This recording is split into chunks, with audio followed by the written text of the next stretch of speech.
here.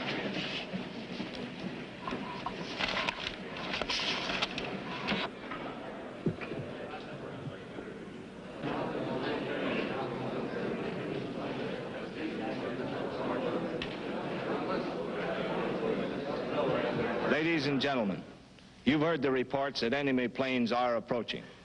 In less than 3 hours, an H-bomb might fall over Portland.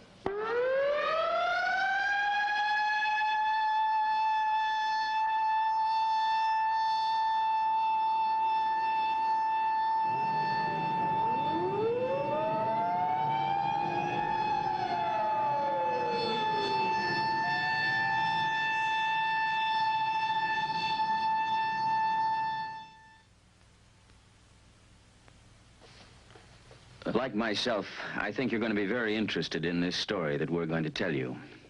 And in this age of missiles and man-made moons, it takes on added significance. There are no actors in this story, but there are a lot of people. The people of the city of Portland, Oregon, and what happened to them, or could happen to them, on a day that we'll call X.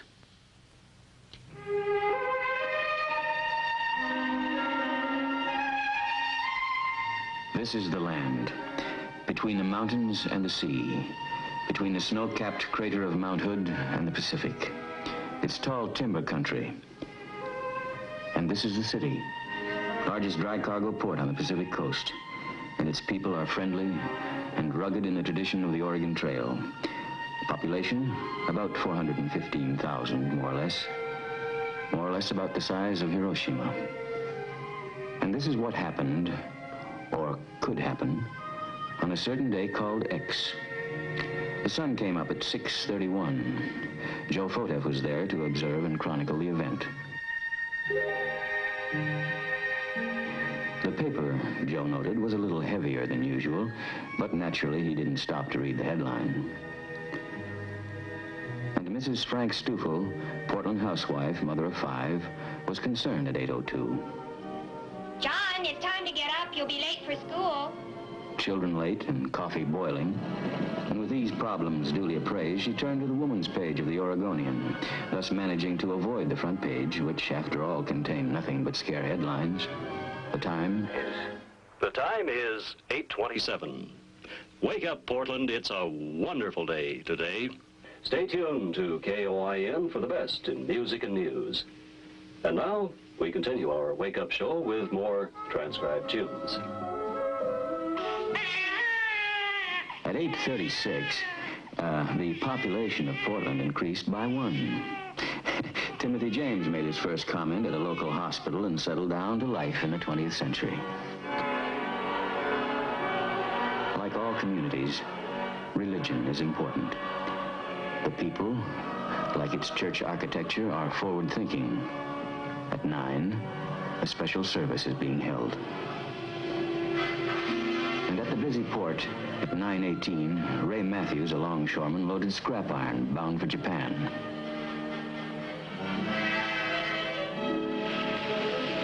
At 9:37, at the Central Fire Station, the men were busy with their morning chores, scrubbing hose, cleaning ladders, and shining the pumper.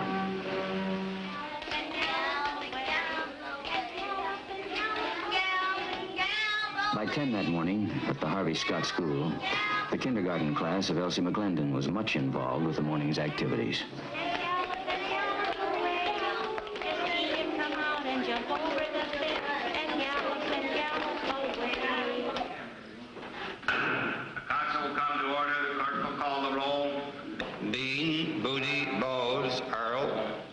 And the twice-weekly meeting of the city council was much involved, too. A matter of sewer maintenance was one of the problems up for discussion. At police headquarters, the messages at 10:31 so far indicated 2 cars stolen, a drunken disorderly. An average day in an average American city. Number 126, the stolen auto 1425 Ash, 10-4. 126. Cat in a tree, 14 in Ankeny. Except this day, Driveway 12 in Ankeny. this day is the one called X. Attention all stations, emergency. This is an air raid warning and Conrad radio alert. Repeat. This is an air raid warning and Conrad radio alert.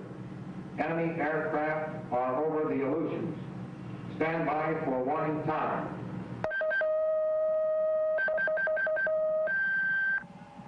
This is Western.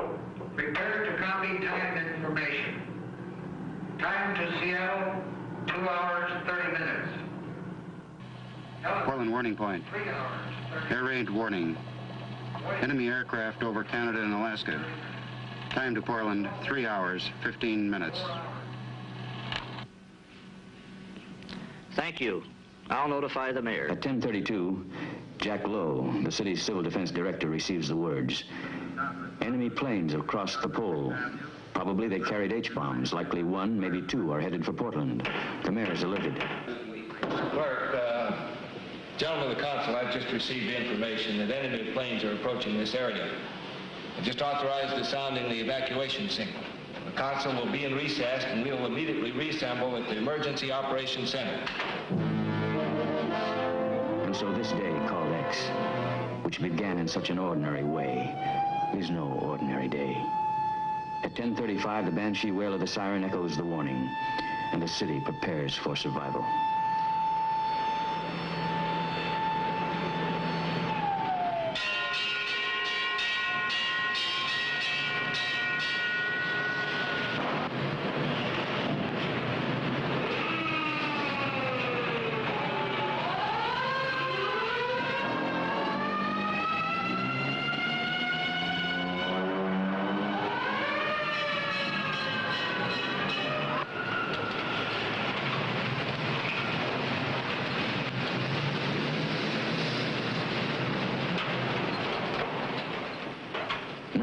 Cities in the United States are considered critical targets, and Portland is just one of them.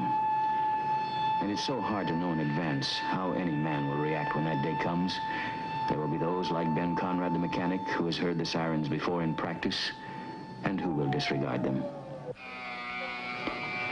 And there are those like Tom Cook who can't go.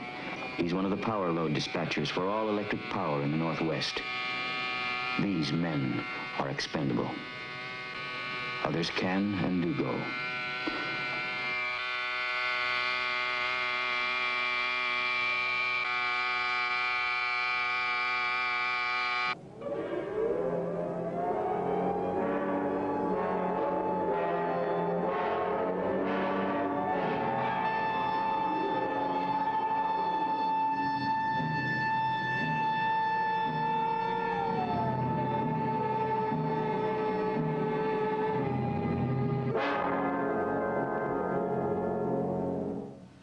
The time is 10:47. This is a Conrad radio alert. Normal broadcasting will be discontinued for an indefinite period. Civil defense information will be broadcast in most areas at 640 or 1240 on your regular radio receiver. I repeat, this is a Conrad radio alert. Normal broadcasting will be discontinued for an indefinite period. Civil defense information will be broadcast in most areas at 640 or 1240 on your regular radio receiver. When the sirens sound, some cities go underground, take to shelter, particularly if there's little warning. But Portland evacuates according to a well-thought-out plan. The question is at 10:45, on the day called X, will it work?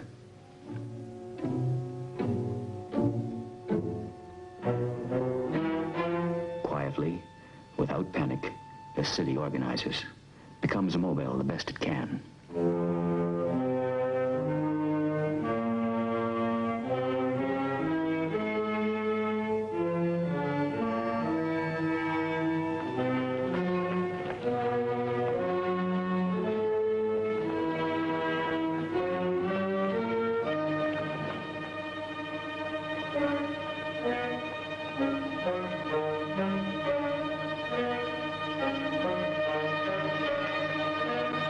Civil defense is not apart from normal city functioning.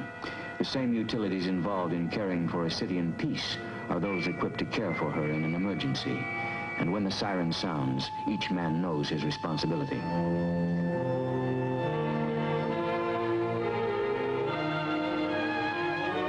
Public buildings follow a pattern well learned in practice.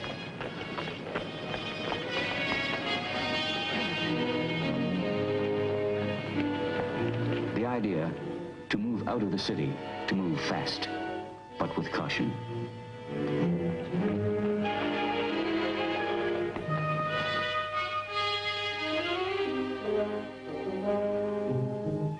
Like other Portland mothers, Mrs. Stufel moves her family to a prearranged location outside the city beyond radiation range with necessary supplies.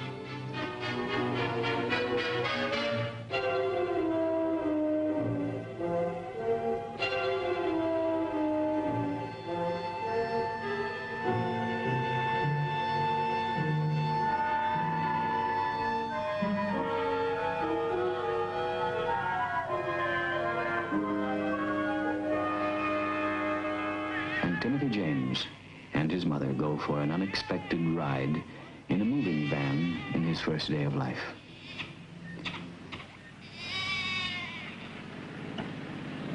Now, at 10:50, in this hour of decision, the seat of local government is moved to a point some 6 miles out of town. Buried in a hill is a blast-proof, radiation-proof operations center where government can continue to function. Evacuation can be controlled, and if necessary, the city can be reorganized. The Portland plan revolves around the local government with Mayor Terry Shrunk its head. Government must survive if its people are to survive.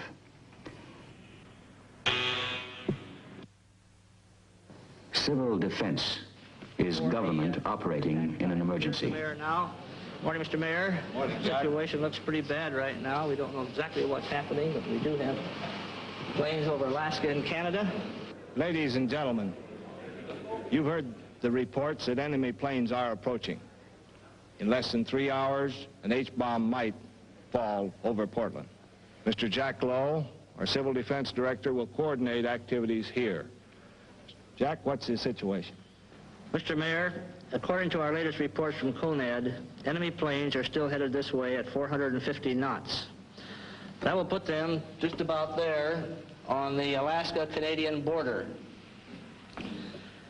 I'd say we still have about 2.5 hours if Portland is where they intend to make a drop. What's the condition of the evacuation movement now? Well, we have very scanty reports now because it's only been 15 minutes, but we can check with the police and with the traffic engineer and see if we get what information we have. I have no information yet as to how it's progressing. By 10:55, the heads of utilities, Red Cross, Military Liaison, Civil Air Patrol, Weather Bureau, and all city departments are functioning as a civil defense team. While city commissioners and bureau heads remain behind working with their departments at the emergency seat of government, their families are among those evacuating.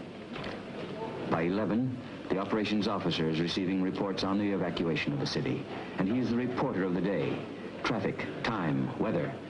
And in the operations center's broadcast studio, the time is... The time is 11:10. This is an official civil defense broadcast. Enemy aircraft are over Canada and headed this way. Normal broadcasting has been discontinued until after this emergency has passed. You are now tuned to Conelrad and will receive official information and instruction on this frequency. Keep your radio tuned to this frequency. Remember, there is a traffic plan for the evacuation of the city. All cars in the downtown area must follow the green lights.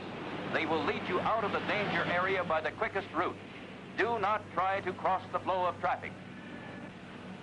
Follow the green lights. Turn with traffic. Proceed with care. John Carpenter, a sportscaster, becomes the warning voice. The people of Portland know his voice. Trust it.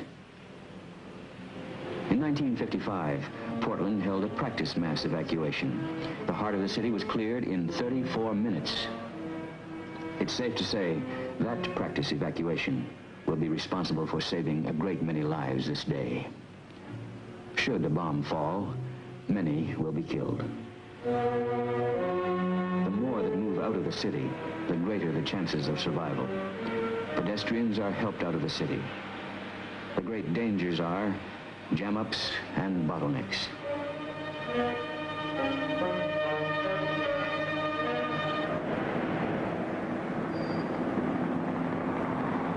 Whirling over the city, a police helicopter reports traffic movement to the operations center. Copter 1 to dispatcher. Copter 1 to dispatcher. Copter 1, go ahead. Barber and Slavin traffic moving very slowly, bumper to bumper.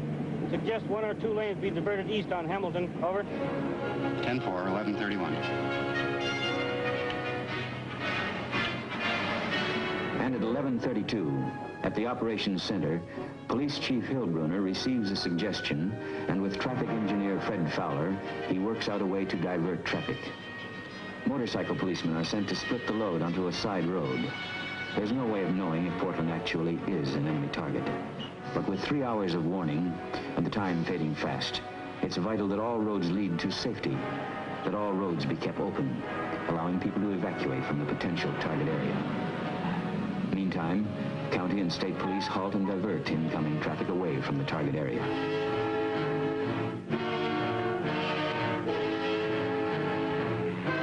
Should a bomb fall, fire and utility equipment must be available to move back into the city to restore services. And so trucks of all sizes and of all varieties speed to points outside the city by a detailed plan.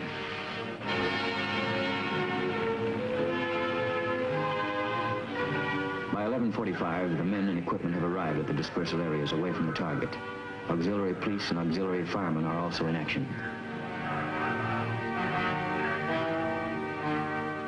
This is serious business, man. We anticipate attack.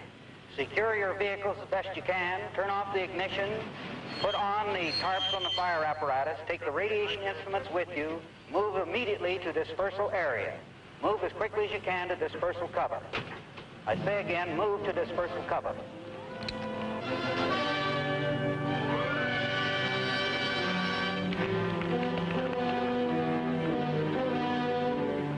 Around the dispersal area, in local public buildings, emergency kitchens are in operation.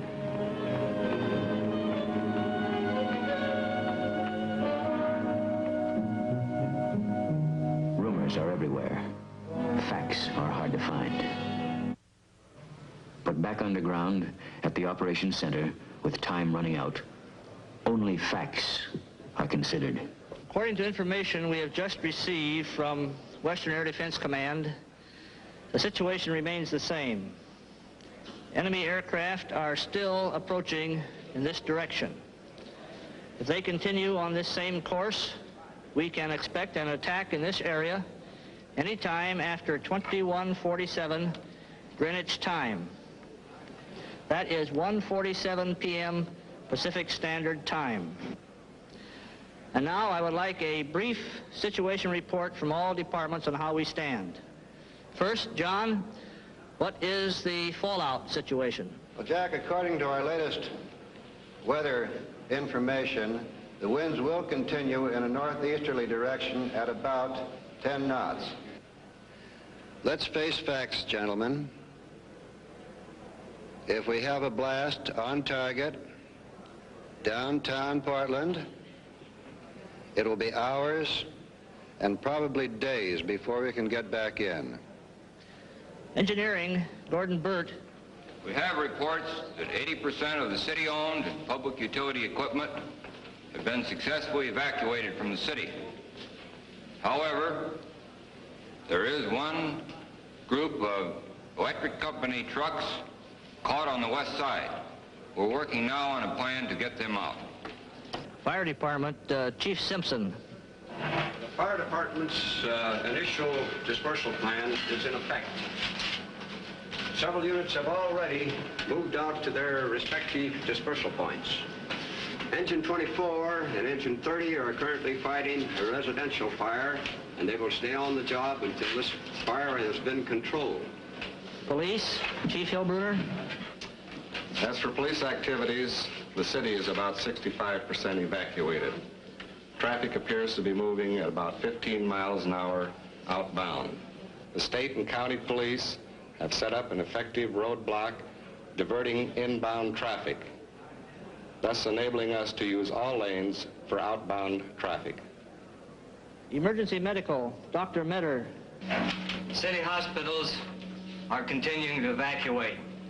Emergency hospital units are functioning in Forest Grove and Mount Angels. Others should be heard from soon. You might be interested in knowing that en route, one boy and twins were born. Gus Lang, welfare. As the reports continue, it is obvious that the Portland plan is working smoothly. Only 7 years earlier, Portland had no civil defense. It was then that the idea that civil defense was not to be separated from normal government evolved. And in 1952, a 1 mil tax levy to finance the plan was put on the ballot by a unanimous decision of the City Council. After civil defense leaders went out and campaigned, the people voted to tax themselves to protect themselves. And later, the city charter was amended to assure continuity of government, so that in an emergency like this, should the executive branch become casualties, they would automatically be replaced by a legally established line of succession of other experienced city officials. The people, as now and after the emergency, are assured of continuity of their government. Schools report complete evacuation. There's no panic among the children. They've rehearsed this before. Reports from industries indicate approximately 90% evacuation. I think we're doing quite well. And so, at 1:25, with some 22 minutes till 0 hour, Portland seems to be doing quite well. Should a bomb fall now, city officials and city services will be able to carry on. And meantime, vital messages are passed on to maintain contact with state and county headquarters. Okay.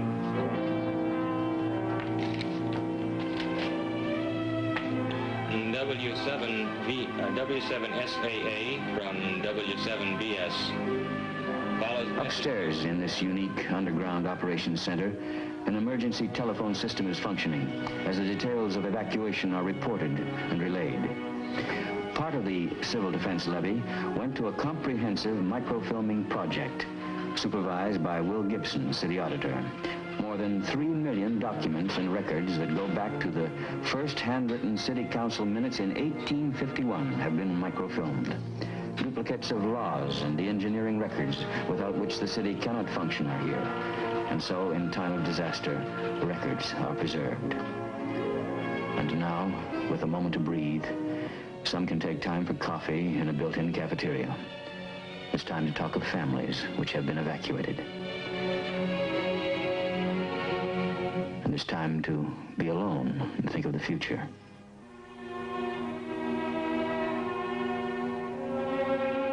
And there's even time for those who need it now to rest.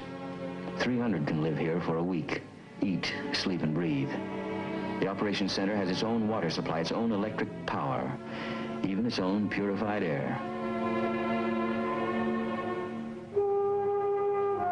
At 1:30, on this day called X, the air outside is strange and silent.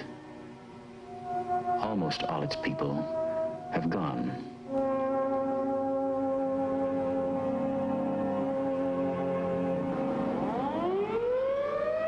And at 1:32, as directed by the mayor, the siren sounds once more. Take cover. The evacuation is stopped, and there is nothing to do but wait. Back in the operations center, the day called X reaches its climax. Time now, 1:47. Enemy bombers are probably overhead.